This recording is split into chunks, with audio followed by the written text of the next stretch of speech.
Très chers téléspectateurs de Toile TV, bienvenue sur Votoul Télé. Ce matin, nous sommes du côté de Tombolia Beretea, voilà, chez notre confrère Seydou Mansarin qui a perdu son papa, oui, Mamadou Ali Mansarin, à l'âge de 72 ans, qui était donc en service du côté donc, de la Sotelgui. Alors, comme vous le constatez, c'est de la tristesse, de la consternation qui se lise ici, donc sur le visage de tout un chacun. Alors, ce matin, on va vous faire vivre les moments forts de ce funérailles. En tout cas, vous l'avez compris, oui, hein, ce monsieur qui a été toujours au service de sa famille, au service de ses enfants, aujourd'hui, il est parti. Comme pour dire que oui, la vie est un intervalle de temps entre la naissance et la mort. Que dire, en tout cas, quand on est né, oui, forcément, on doit mourir. Oui, c'est cela aussi la vie. C'est un voyage que tout le monde, oui, sera dans ce bateau. C'est un voyage, c'est un vêtement que tout le monde portera. En tout cas,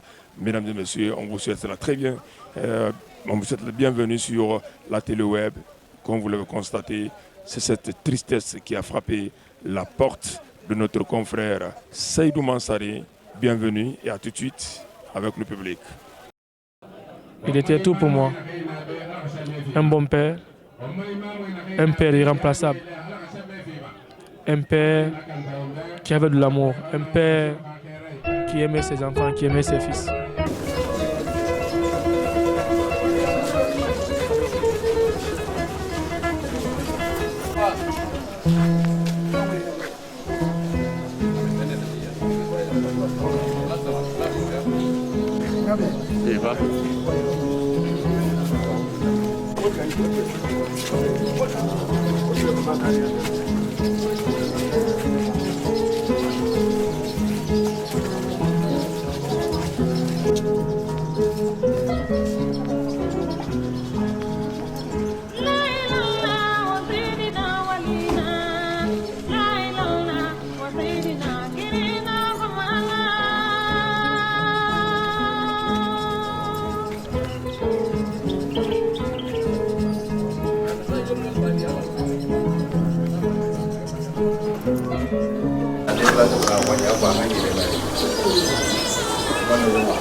Another bargain. Feel I'm really yellow, my one year. I don't want to tell about most dog. We need a different master on Wednesday. I have been better than you, but I can do most dog. Another bargain, do more than I have. I like you for a bar. I do Guinea, I'm going to go and put in Puyana. I'm not really good luck. I might name Mamma, another bitch. Nakasamba, I like you for a bar. Uma for him, my electoral Baraka, Salabana, Balamsa, Puma, Dudina, Common, and Asalamana, Denisa Lama, in the Fantasima. I do not even defama. I didn't have a single Baraka, Dunisa Lana. I was the Fogara, Allah, the Mona, Puja Pamara, that the nephew. Allah Sona, Allah Sona, Allah Pasaka, Allah Novaka, Babas and Duburinama. Masali una la nani na masendo una masindi harisuli una singe masen unga pinga pati akara munsali mana kana ke kuna kurum ala kana sona gombe ya ndira masalatu ibrahimiya kara mata ya donga una ankarama saka ya ndalla kwa saka ya ndi mundu ura pata ya kure do kola ka ya fama ala kana ira saka sima ko yina ka di mama ala kana ne de konde anani ya ndi unsala mande kuna fuma nana ala ka ya fama ala ni no ka ba ba Allahu akbar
Cet homme, c'était un héros.